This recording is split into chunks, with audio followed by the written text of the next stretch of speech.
நண்பர்கள் அனைவருக்கும் வணக்கம். இது உங்கள் ஸ்ரீ ஐஏஎஸ் அகாடமி வெற்றியின் வழிகாட்டி. இந்த வீடியோவில் புணர்ச்சி விதிகள் பற்றி பார்க்க போகிறோம். புணர்ச்சி விதிகள் அப்படிங்கிறது எதற்காக படிக்கணும் அப்படின்னு சொல்லி பார்த்தீங்கன்னா, பிரித்து எழுதுதல் அப்படின்னு நமக்கு புதிய பாடத்திட்டத்தின்படி ஒரு தலைப்பு கொடுத்துருப்பாங்க. முதலாவது தலைப்பே அதுதான். இந்த பிரித்து எழுதுக, சேர்த்து எழுதுக அப்படிங்கிறது இது ரெண்டுத்திற்கும் ஒரு முக்கியமான அடிப்படையாக இருக்கக்கூடியது என்ன சார் அப்படின்னு சொன்னால், இந்த புணர்ச்சி விதிகள் தான். ஓகே, எப்படி பார்த்தாலும் இந்த பிரித்து எழுதுக அப்படிங்கிறது நமக்கு பள்ளி புத்தகத்திலிருந்து தான் கேட்பார்கள். அதில் எந்த விதமான மாற்று கருத்தும் இல்லை. ஆனால் அப்படி பள்ளி புத்தகத்திலிருந்து கேட்டாலும் கூட ஒருவேளை அதை நீங்கள் படிக்கலை அப்படின்னு சொன்னால், இந்த புணர்ச்சி விதிகள் பற்றி உங்களுக்கு ஓரளவுக்கு தெரிஞ்சிருந்துச்சு அப்படின்னா நிச்சயமாக நீங்கள் கரெக்டாக ஆன்சர் பண்ணிட்டு வந்துட முடியும். ஸோ இப்போ நம்ம ஸ்க்ரீனில் பார்த்துட்டு இருக்கக்கூடியது நம்முடைய ஸ்ரீ ஐஏஎஸ் அகாடமியில் படித்து 2024 அரசு பணி பெற்றிருக்கக்கூடிய சாதனையாளர்கள் தான் பார்த்துட்ருக்கீங்க. இதே போல் 2025 நீங்களும் அரசு பணியை பெறணும் அப்படின்னு சொன்னால் நம்முடைய ஸ்ரீ ஐஏஎஸ் அகாடமியினுடைய விழுப்புரம் மற்றும் கள்ளக்குறிச்சி கிளைகளில் நடைபெறக்கூடிய பயிற்சி வகுப்புகளில் கலந்துக்கோங்க. ஸோ அனைத்து வகுப்புகளுமே டிஎன்பிஎஸ்சி தேர்வில் வெற்றி பெற்ற ஆசிரியர்களால் எடுக்கப்படுகிறது. ஸோ பார்க்கலாம் புணர்ச்சி விதிகள். ஸோ ஃபஸ்ட்டு பிரித்து எழுதுதல் அப்படின்னு நம்ம ஒரு கொஷின் அட்டன் பண்ணணும் அப்படின்னு சொன்னால் அதற்கான பேஸ் காரணம் அடிப்படை என்ன சார் அப்படின்னு சொன்னால் இந்த புணர்ச்சி விதிகள் தாங்க. சரியா? பிரித்து எழுதுகனாலும் சரி, சேர்த்து எழுதுக அப்படின்னாலும் சரி, ரெண்டுத்திற்குமே அடிப்படை காரணமாக இருக்கக்கூடியது இந்த புணர்ச்சி விதிகள் தான். ஸோ அதனால் இந்த புணர்ச்சி விதிகளை பற்றி நம்ம தெரிந்திருக்கக்கூடியது அவசியமாக இருக்கிறது. புணர்ச்சி அப்படின்னா என்ன சார் அப்படின்னா, இரண்டு மொழிகள் அல்லது சொற்கள் ஒன்றோடு ஒன்று சேருதல், அதுக்கு பேர் தான் புணர்ச்சி அப்படின்னு சொல்லுவாங்க. ஸோ இந்த புணர்ச்சி அப்படிங்கிறது பெரும்பாலும் நம்ம ரெண்டு வகை அப்படின்னு படிச்சிட்ருக்கோம். ஒன்று இயல்பு புணர்ச்சி, இன்னொன்று விகார புணர்ச்சி.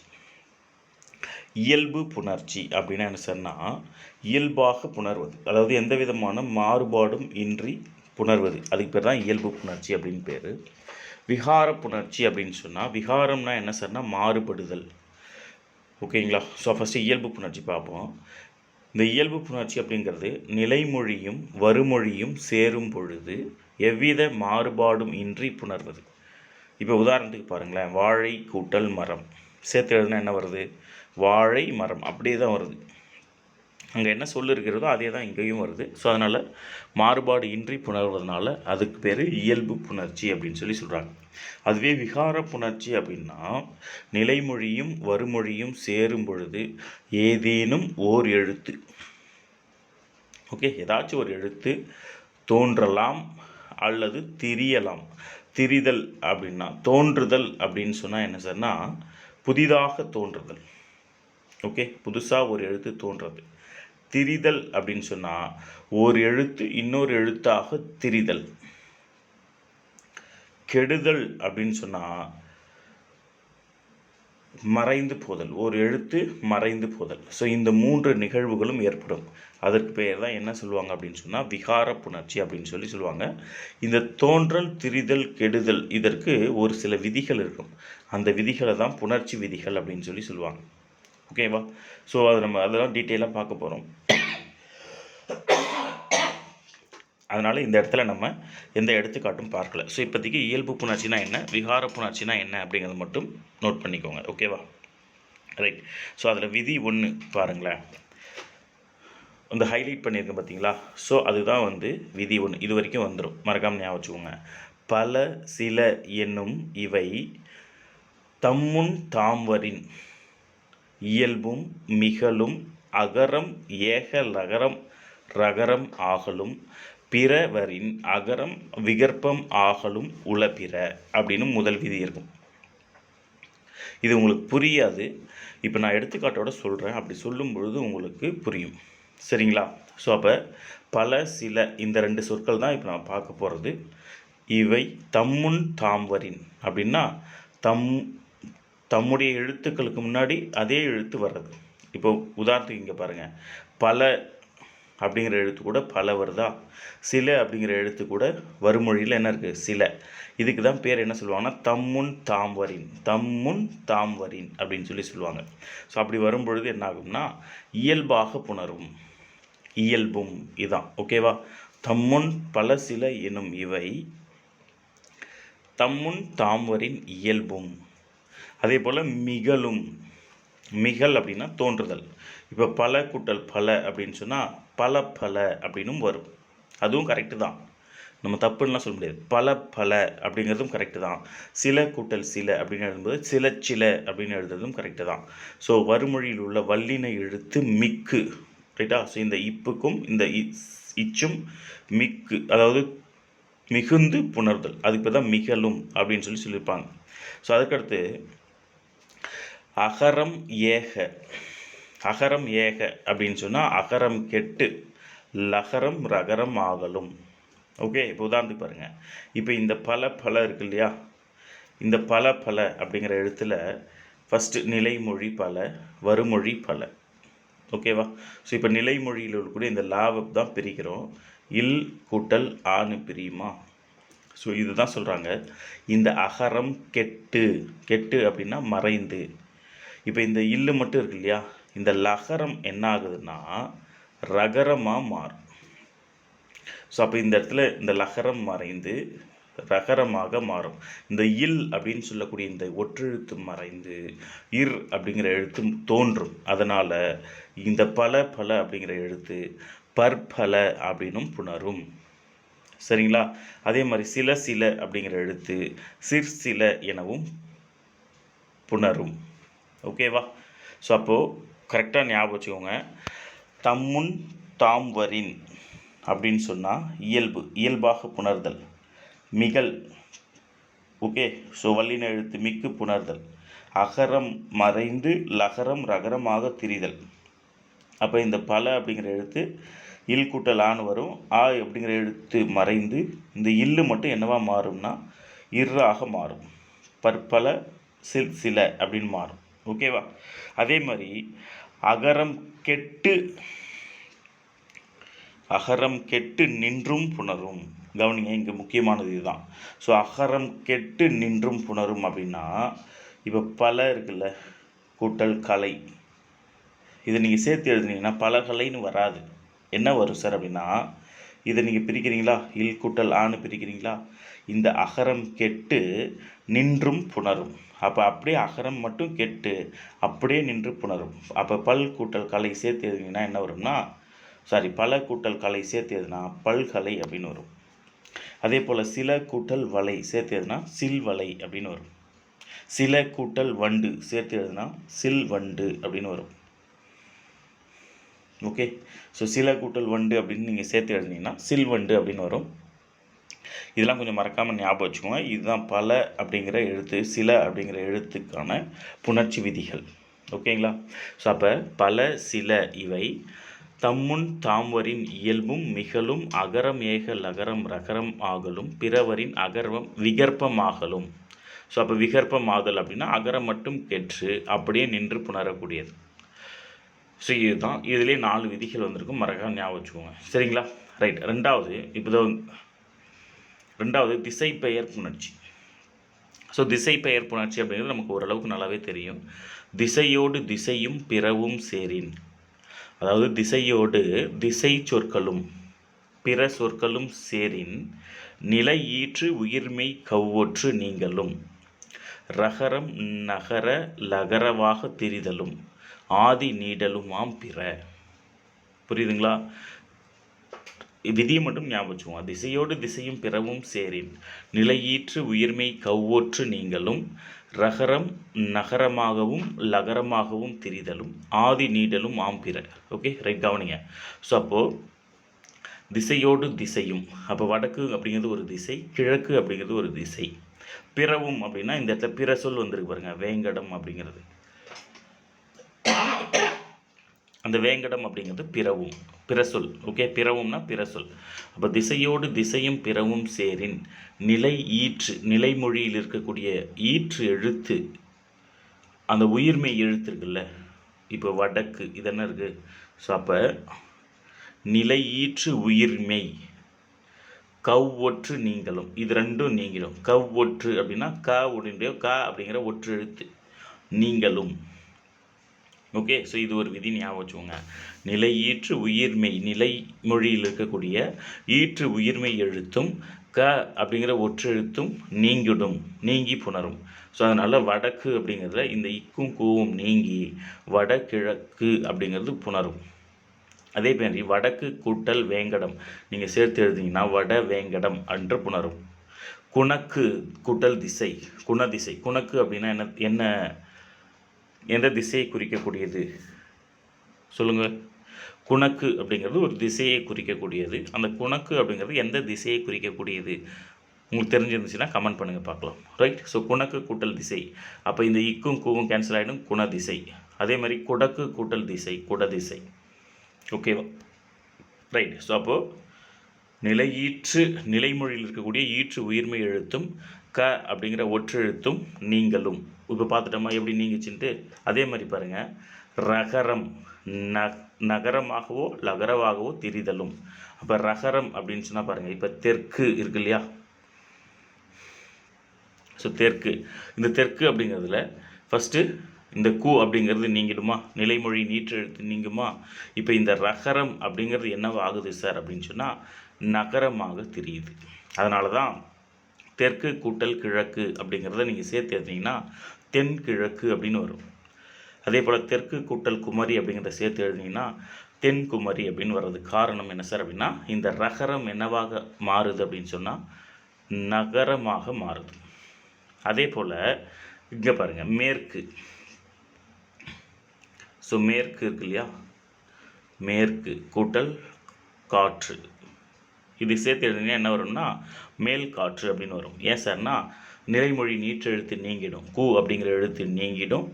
அதே போல் இந்த ரகரம் என்னவாகுதுன்னா லகரமாக. இதுக்கு முன்னாடி பார்த்ததில் ஸோ இதுக்கு முன்னாடி பார்த்ததில் நகரமாக தெரிஞ்சிருக்கும், இந்த இடத்துல லகரமாக தெரிஞ்சிருக்கும். ஸோ அதனால தான் என்ன ஆகுதுன்னா மேல் நாடு அப்படின்னு வருது. ஸோ சேர்த்து எழுதுங்க பார்ப்போம். மேற்கு கூட்டல் காற்று சேர்த்து எழுதிங்கன்னா மேல் காற்று அப்படின்னு வரும். மேற்கு கூட்டல் நாடு சேர்த்து எழுதிங்கன்னா மேல் நாடு அப்படின்னு வரும். மேற்கு கூட்டல் ஊர் சேர்த்து எழுதிங்கன்னா மேலூர் அப்படின்னு வரும். ஓகேங்களா? ஸோ அப்போது நல்லா கவனிங்க. திசையோடு திசையும் பிறவும் சேரின் நிலையீற்று உயிர்மை கவ்வொற்று நீங்களும். இது ஒரு விதி பார்த்தாச்சா? ரகரம் நகரமாகவும் லகரமாகவும் திரிதலும் ஆதி நீடலும் ஆம் பிற. ஓகே, ஸோ இது ரெண்டும் பார்த்துட்டோம். இப்போ இந்த ஆதி நீடலுக்கு மட்டும் என்ன விஷயம் அப்படிங்கிறத பார்த்துடலாம். இப்போ இங்கே பாருங்கள், கிழக்கு. ஸோ இப்போ கிழக்கு கூட்டல் கடல் இதுதான் பிரித்தது.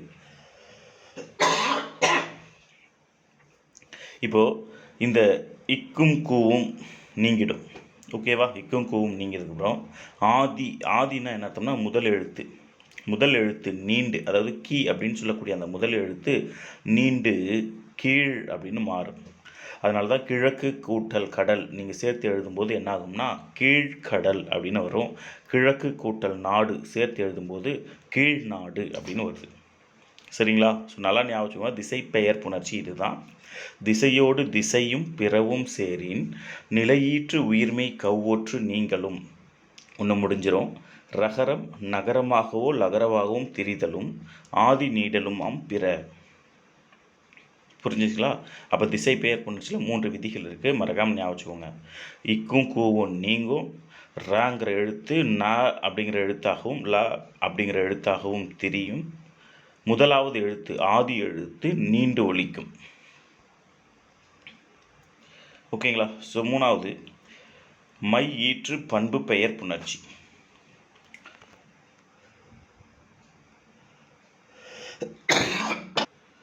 மையீற்று பண்பு பெயர் புணர்ச்சி, அதாவது பண்பு பெயர் புணர்ச்சி தான். பண்பு பெயர்னாலே என்ன வந்துடும்? மை அப்படிங்கிற எழுத்து வந்துடும் இல்லையா? ஸோ அந்த மை அப்படின்னு சொல்லக்கூடிய அந்த ஈற்று எழுத்து நீங்கிறத பற்றி தான் இங்கே நம்ம பார்க்க போகிறோம். அதாவது செம்மை சிறுமை இதுதான் விதி, ஞாபகம் வச்சுக்கோங்க. செம்மை சிறுமை சேய்மை தீமை வெம்மை புதுமை மேன்மை மென்மை மேன்மை திண்மை உண்மை நுண்மை இதுவும் இவற்றுக்கு எதிர்க்காக இருக்கக்கூடிய இன்னவும் பண்பின் பகாநிலை பதமே. ஓகேங்களா? பண்பின் பகாநிலை பதமே. இப்போ இந்த செம்மை சிறுமை சேய்மை, ஓகேங்களா? ஸோ இது எல்லாமே பண்பு பெயரை குறிக்கக்கூடிய வார்த்தைகள் தான். ஸோ இப்போ பாருங்களேன், பகாபதம் அப்படின்னா பிரித்தால் பொருள் தராது. ஓகே, பகுபதம் அப்படின்னா பிரித்தால் பொருள் தரக்கூடியது. இது நம்ம படிச்சிருப்போம். ஸோ இப்போ பாருங்கள், நல்லன் அப்படின்ற கூடிய எழுத்து கவனிங்க. நல்லன் அப்படிங்கிற வார்த்தையை எப்படி பிரிக்கலாம் அப்படின்னு சொன்னால், நன்மை கூட்டல் அன் அப்படின்னு பிரிக்கணும். ஓகேவா? ஸோ நல்லன் அப்படிங்கிற சொல்ல எப்படி பிரிக்கணும்னா, நன்மை கூட்டல் அன் அப்படின்னு பிரிக்கணும். ஸோ அப்படி பிரிக்கும் பொழுது இந்த அன் அப்படிங்கிறது பொருள் தராது. அதனால தான் பகாபதம் அப்படின்னு சொல்லுவாங்க. இந்த பட்டு அப்படிங்கிறது பொருள் தரும், அது பகுப்பதம் அப்படின்னு சொல்லுவாங்க. ரைட்டா? ஸோ இப்போ உதாரணத்துக்கு நல்லவன் அப்படிங்கிறத எப்படி பிரிப்பீங்க? பிரித்து சொல்லுங்க பாப்போம். இப்போ நல்லன் அப்படிங்கிறது நான் சொல்லிட்டேன். நல்லவன் அப்படிங்கிறத எப்படி பிரிப்பீங்க சொல்லுங்க பாப்போம். ஓகேவா?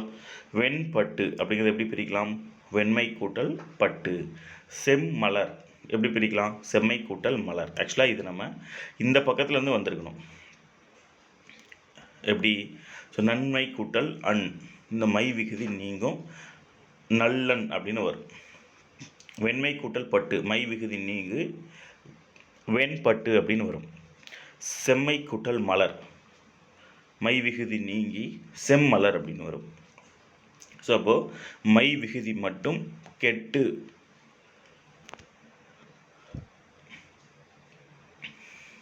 நீங்கி புணர்ந்துள்ளன. கெட்டு அப்படின்னா நீங்கி புணர்ந்துள்ளன.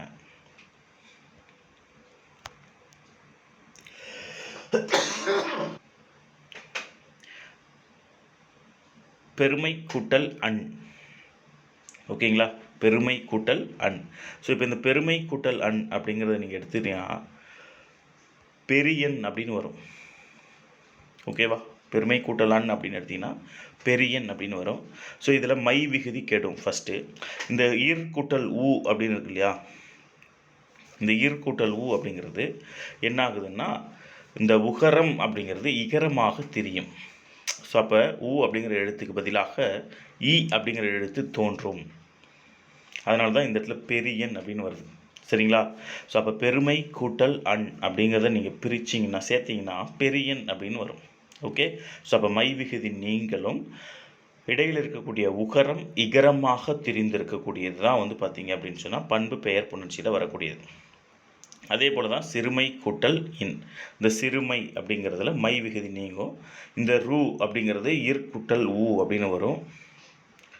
ஸோ அந்த உகரம் அப்படிங்கிறது இகரமாக தெரியும். ஓகேங்களா? ஸோ அப்போது மை விகுதி கெடுவதோடு இடையில் உகரம் இகரமாக தெரிதல். ஓகேங்களா? ஸோ அதுக்கடுத்து பாருங்கள், மூணாவது ஒன்று முதுமை கூட்டல் ஊர். முதுமை கூட்டல் ஊர். அப்போ மை விகுதி கெடுமா? ஓகேங்களா? மை விகுதி கெடும். அது இல்லாமல் ஆதி நீண்டு, ஆதின்னா என்ன சொன்ன ஏற்கனவே முதல் எழுத்து. இந்த முதல் எழுத்து அப்படிங்கிறது நீண்டு ஒலிக்கும். சரிங்களா? ஸோ அதுக்கு பேர் தான் ஆதி நீடல் அப்படின்னு சொல்லுவாங்க. ஸோ இப்போ இது வந்த உடனே என்ன ஆகும்னா ஆதி நீண்டு மூதூர். ஓகேங்களா? மூதூர் அப்படின்னு சொல்லி புணரும். ஸோ அப்போது முதுமை கூட்டல் ஊர் சேர்த்து எழுதினீங்கன்னா மூதூர் அப்படின்னு வரும்.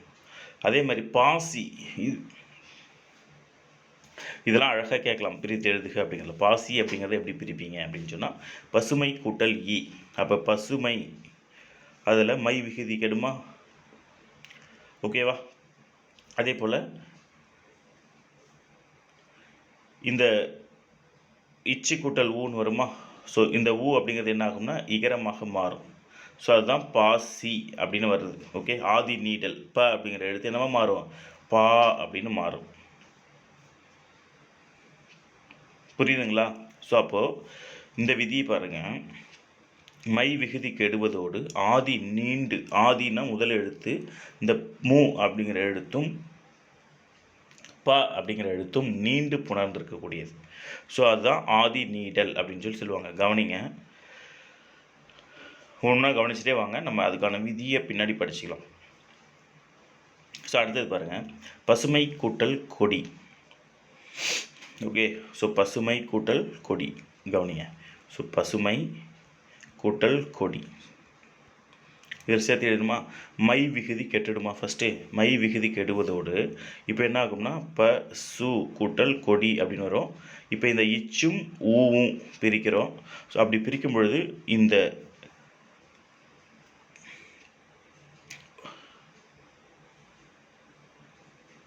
ஆ அப்படிங்கிற எழுத்து திரிந்து இந்த ஊ அப்படிங்கிற எழுத்து திரிந்து ஐயாக மாறும்.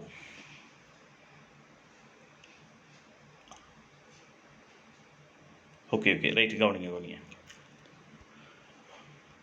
லிசன். ஸோ பசுமை கூட்டல் கொடி இல்லையா. ஸோ இதுதான் பசுமை கூட்டல் கொடி. இந்த பசுமை அப்படிங்கிறது தான் மை விகுதி கெடும். முன்னின்ற அகரம் அப்படின்னா இப்பு கூட்டல் ஆ, ஃபஸ்ட்டு முதல் எழுத்து தான் பார்க்குறோம் ரைட்டா. இப்பு கூட்டல் ஆ அப்படிங்கிற அந்த அகரம் ஐயாக மாறும். ஸோ அடி அகரம் ஐயாதல், அதான் விதி. அதில் அடி அகரம் ஐயாதல். அப்போ முன்னாடி இருக்கக்கூடிய பா அப்படிங்கிற எழுத்தை பிரித்தோம்னா இப்பு கூட்டல் ஆன்னு பிரியும். ஸோ அப்படி ஆணு பிரியும் போது இந்த ஆ அப்படிங்கிற எழுத்து என்னவா மாறுதுன்னா ஐ அப்படிங்கிற எழுத்தாக தெரியுது.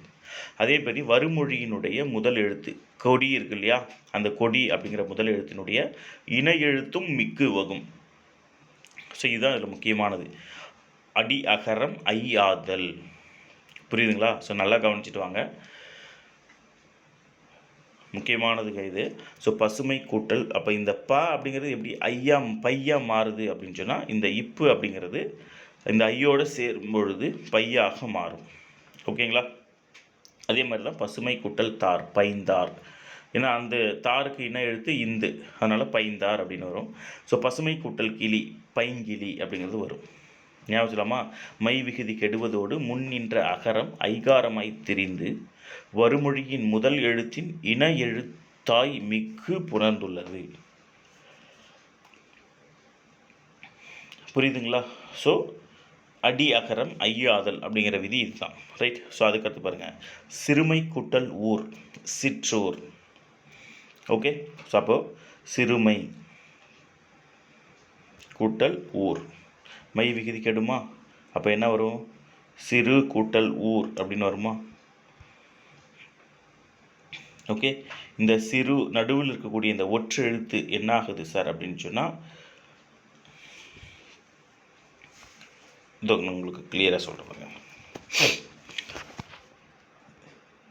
சிறுமை கூட்டல் ஊர். ஓகே.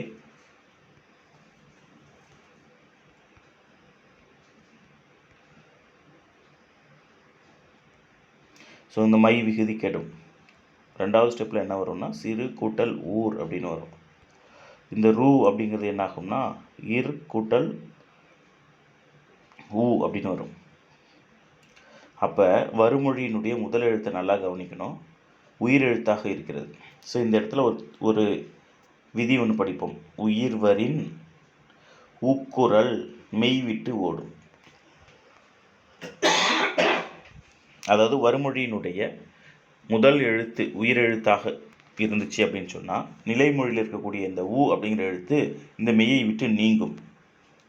ஸோ நீங்கும் பொழுது என்ன ஆகும்னா சிறு கூட்டல் ஊர் அப்படின்னு தான் மூணாவது ஸ்டெப்பில் வரும். ஓகே. ஸோ எப்படி வரும் அப்படின்னா சிறு கூட்டல் ஊர் அப்படின்னு வரும். ஸோ இப்படி வரும் பொழுது தனிக்குறில் முன் ஒற்றுவரின் ரெட்டும் அப்படின்னு ஒரு விதி இருக்கும். ஸோ அதன்படி இந்த இரு ரெண்டு இற்றாக மாறுது, ப்ளஸ் ஊர் அப்படின்னு வரும். உடல் மேல் உயிர் வந்து ஒன்றுவது இயல்பே விதிப்படி இந்த இரும் ஊவும் சேரும். ஸோ அப்படி சேரும் பொழுது தான் சிற்றூர் அப்படின்னு மாறுது. புரியுதுங்களா. ஸோ அப்போ இந்த சிற்றூர் அப்படிங்கிறதுல எத்தனை விதிகள் இருக்கிறது அப்படின்னு பார்த்தீங்கன்னா, சிறுமை கூட்டல் ஊர் அப்படிங்கிறதுல ஃபஸ்ட்டு மை விகுதி கெடுதல். ஓகேவா, மை விகுதி கெடுதல். அதற்கடுத்து ரெண்டாவது உயிர்வரின் உக்குரல் மெய்விட்டு ஓடும். ஓகேவா, உயிர்வரின் உக்குரல் மெய்விட்டு ஓடும். மூணாவது தன்னொற்று இரட்டல். தன்னொற்று இரட்டல் அதாவது தனிக்குறில் முன் ஒற்றுவரின் இரட்டிக்கும். நாலாவது உடல் மேல் உயிர் வந்து ஒன்றுவது இயல்பே. ஸோ இந்த 4 விதியும் இந்த சிற்றூர் வெற்றிலையில் வரக்கூடியது. சரிங்களா. ஸோ அதே போல் தான் வெற்றிலை அப்படிங்கிறது வரும். மை விகுதி கெடும். ஸோ கவனிங்க, வெறுமை கூட்டல் இலை இல்லையா, வெறுமை கூட்டல் இலை. ஸோ இந்த மை விகுதி கெடும். இந்த ரூ அப்படிங்கிறது என்ன ஆகும்னா கூட்டல் ஊன்னு வரும். இங்கே உயிர் எழுத்து இருக்கிறதுனால இந்த ஊ கேன்சல் ஆகும். வேங்கிறது குறில் எழுத்து, அதனால் இந்த ஒற்று இரட்டிக்கும். ஸோ வே கூட்டல் கூட்டல் இலை அப்படின்னு வரும். உடல் மேல் உயிர் வந்து ஒன்றுவது இயல்பே விதிப்படி இந்த ஈயும் ட்ரீயாக மாறிடும். ஸோ அதனால தான் வெறுமை கூட்டல் இலை அப்படிங்கிறது எவ்வாறு சேர்த்து எழுதணும் அப்படின்னு சொன்னால் வெற்றிலை அப்படின்னு சேர்த்து எழுதணும். ஸோ கவனிச்சுக்கோங்க, முக்கியமானதுங்க இது. ஸோ வெற்றிலை அப்படிங்கிறது பிரித்து எழுதுங்கன்னு கேட்பாங்க. வெற்றி கூட்டல் இலை, வெற்று கூட்டல் இலை எப்படி வேணாலும் பிரித்து எழுதுங்கன்னு கேட்கலாம். அப்படி பிரித்து எழுதினீங்கன்னா அப்படின்னு சொன்னால் பண்பு பெயரில் தான் வரும், வெறுமை கூட்டல் இலை. ஓகேவா, மறக்காமல் ஞாபகம் வச்சுக்கோங்க.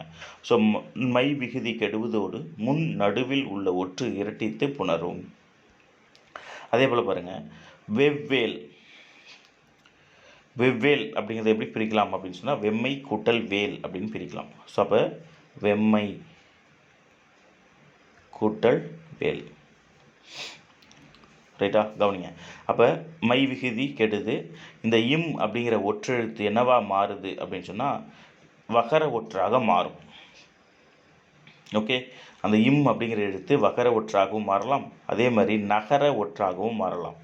அப்படி மாறும் பொழுது தான் வெம்மை கூட்டல் வேல் அப்படின்னு வரும்பொழுது வெவ்வேல் அப்படின்னு புணருது.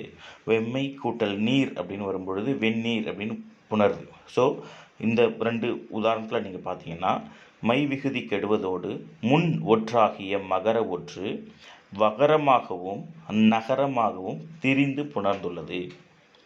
ஓகேங்களா. ஸோ அப்போ வெம்மை கூட்டல் வேல் சேர்த்து எழுதினா தான் வெவ்வேல்னு வரும். மறக்காமல் ஞாபகம் வச்சுக்கோங்க. வெம்மை கூட்டல் நீர் அப்படின்னு சேர்த்து எழுதினா தான் வெந்நீர் அப்படின்னு வரும். சரிங்களா. ஸோ அதுக்கு அடுத்து பாருங்கள், செம்மை கூட்டல் கோல் செங்கோல் அப்படின்னு வருது. ஓகேவா. ஸோ அப்போ வறுமொழியினுடைய இணை எழுத்துக்கள் மிக்கு, அதாவது மை விகுதி நீங்குது. கவனிங்க, செம்மை கூட்டல் கோல்.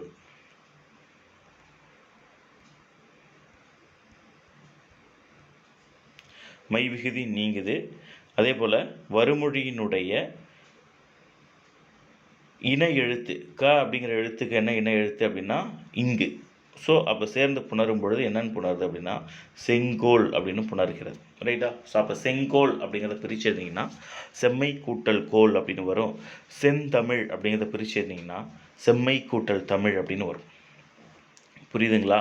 ஸோ அப்போது மை விகுதி கெடுவதோடு வறுமொழியின் இணை எழுத்துக்கள் மிக்கு புணர்ந்துள்ளன அப்படிங்கிறதா இந்த விஷயம். ஸோ அப்போது பண்பு பெயர் புணர்ச்சி அப்படிங்கிறதுல ஈறு போதல் 1, இடை உகரம் இ ஆதல் 2, ஆதி நீடல் 3, அடி அகரம் ஐ ஆதல் 4, தன்னோற்று இரட்டல் 5, முன்னின்ற மெய்திரிதல் 6, இனமிகள் 7. இவை யாவும் இன எழுத்துக்கள் மிக்குன்னு பார்த்தோம்ல, அதான் இனமிகள். ஸோ இவை யாவும் பண்பிற்கு இயல்பே. ஓகேவா. அப்போ பண்பு பெயர் புணர்ச்சியில் இந்த 7 விதிகள் இப்போ நம்ம எக்ஸ்ட்ராவாக படிச்சிருக்கணும். சரிங்களா. ஸோ இப்போ இங்கே பார்க்கலாமா, மை விகுதி கெடுதா. ஓகேவா. ரெண்டாவது பாருங்கள், அடி உகரம் ஈயாதல். சரிங்களா. உகரம் ஈயாதல். அதுக்கடுத்து ஆதி நீடல் முன்னின்ற அடி அகரம் ஐயாதல். அதுக்கடுத்தது பாருங்கள் ஒற்று இரட்டல் முன்னின்ற மெய்திரிதல். ஸோ அதுக்கடுத்தது பாருங்கள் மகர ஒற்று வகர ஒற்றாகவும் நகர ஒற்றாகவும் திரிதல். அதுக்கடுத்து தன்னொற்று இரட்டல். அதுக்கடுத்து இனமிகள். ஸோ இந்த 7 தான் பண்பிற்கு இயல்பு. கவனிங்க, ஈறு போதல், மை விகுதி கெட்டுச்சு, ஈறு போதல், இடையுகரம் ஈ ஆதல், ஆதி நீடல், அடி அகரம் ஐயாதல், தன்னொற்று இரட்டல், முன்னின்ற மெய்திரிதல், இனமிகள், இவை யாவும் பண்பிற்கு இயல்பே. ஓகேங்களா. ரைட். ஸோ அதுக்கு அடுத்தது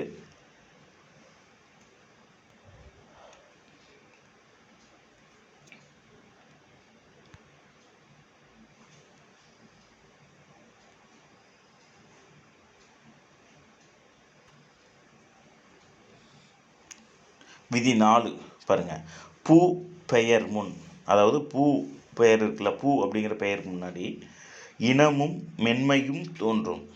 இப்போ உதாரணத்துக்கு பாருங்கள், பூ ப்ளஸ் கொடி சேர்ந்து எழுதிங்கன்னா இந்த கொடி அப்படிங்கிற இந்த இக்கா உடைய இன எழுத்தான இந்த இங்கு அப்படிங்கிறது தோன்றும். ஸோ என்ன ஆகுனா பூங்கொடி அப்படிங்கிறது வரும். அதே மாதிரி பூ ப்ளஸ் தோட்டம், இந்த தோவினுடைய இணையெழுத்தான தாவினுடைய இணையெழுத்தான இந்த அப்படிங்கிறது வரும். பூ ப்ளஸ் தோட்டம் சேர்த்து எழுதிங்கன்னா பூந்தோட்டம் அப்படின்னு வரும். அதே போல் பூ ப்ளஸ் பாவை சேர்த்து எழுதிங்கன்னா பூம்பாவை அப்படின்னு வரும். ஸோ அப்போ பூ பெயர் முன் இனம் மென்மையும் தோன்றும். அப்போ இனமும் மென்மையும் தோன்றும். அப்போ மென்மை அப்படின்னு சொன்னால் அதே வல்லெழுத்து, இனம்னா இணை எழுத்து பார்த்தோம், இணை எழுத்து மிக்கு புகும். மென்மை அப்படின்னு சொன்னால் அதே வல்லெழுத்து மிக்கு புகும். உதாரணத்துக்கு பூ ப்ளஸ் கூடை சேர்த்தீங்கன்னா இந்த இடத்துல பூங்கூடை அப்படின்னு எழுதக்கூடாது, எழுத மாட்டோம்ல. அப்போ பூ ப்ளஸ் கூடை சேர்த்தீங்கன்னா என்ன எழுதும்? பூக்கூடை. ஸோ இதுதான் என்ன சொல்லுவாங்கன்னா மென்மை அப்படின்னு சொல்லுவாங்க. அதே எழுத்து வர்றது மென்மை, இணை எழுத்தும் மிக்கு புகும். அப்போ பூ பெயர் முன் இனமும் மென்மையும் தோன்றும் அப்படிங்கிறதா விதி, 4வது விதி. 5வது விதி பாருங்கள், தேங்காய் புணர்ச்சி. தேங்காய் அப்படிங்கிற ஒரு சொல் இருக்குல்ல, அதனுடைய பகுதி என்ன சார் அப்படின்னு சொன்னால், அதாவது வேர்ச்சொல். பகுதினா வேர்ச்சொல் என்னன்னா தெங்கு. ஓகேவா? ஸோ அப்போ படித்தான் அப்படிங்கிறதுடைய வேர்ச்சொல் என்ன சார்னா படின்னு படிக்கிறோம்ல, அதே மாதிரி தேங்காய் அப்படிங்கிறதுடைய வேர்ச்சொல் என்ன சார் அப்படின்னு சொன்னால் தெங்கு. மறக்காமல் ஞாபகம் வச்சுக்கோங்க. ஓகே, தெங்கு அப்படிங்கிறது தான். இந்த தெங்கு அப்படிங்கிறது நீண்டு ஈற்று உயிர்மெய் எழுத்து கெடும் காய் வரி. அதாவது காய் அப்படிங்கிறது காய் அப்படிங்கிற எழுத்தோடு புணரும் பொழுது, காய் அப்படிங்கிற எழுத்தோடு புணரும் பொழுது இந்த தெங்கு அப்படிங்கிற எழுத்து என்ன ஆகுது அப்படின்னு சொன்னால் நீண்டு, தே அப்படிங்கிறது நீண்டு தேவாக மாறும். அதே மாதிரி ஈற்று உயிர்மை எழுத்து மறையும். ஸோ அதனால தான் தெங்கு கூட்டல் காய் அப்படிங்கிறது தான் தேங்காய் அப்படின்னு வரக்கூடியது. ஞாபகம் வச்சுலாமாங்க? ரைட். ஸோ அதுக்கு அடுத்தது 6வது விதி பாருங்கள், தனி குறில் முன் ஒற்றுவரின் இரட்டும். ஓகே, அப்போ தனியாக ஒரு குறில் எழுத்து இருக்கிறது, அது எழுத்துக்கு முன்னாடி ஒற்று எழுத்து வந்துச்சுன்னா அது என்ன ஆகுது அப்படின்னு சொன்னால் இரட்டித்து புணரும். தனி குறில் முன் ஒற்றுவரின் இரட்டும். அதனால தான் மண் கூட்டல் ஓசை அப்படிங்கிறது மண் ஓசை அப்படின்னு, கண் கூட்டல் ஒலி கண் ஒலி அப்படின்னு புணரும். ஓகேங்களா? ஸோ 7வதும் 8வதும் ஒரு விதிகள் இருக்கிறது, அதை தாண்டி வேற்றுமை புணர்ச்சிலாம் இருக்கும். ஸோ இதெல்லாம் நம்ம அடுத்த கிளாஸில் பார்த்துக்கலாம். Wish you all the best. Thank you.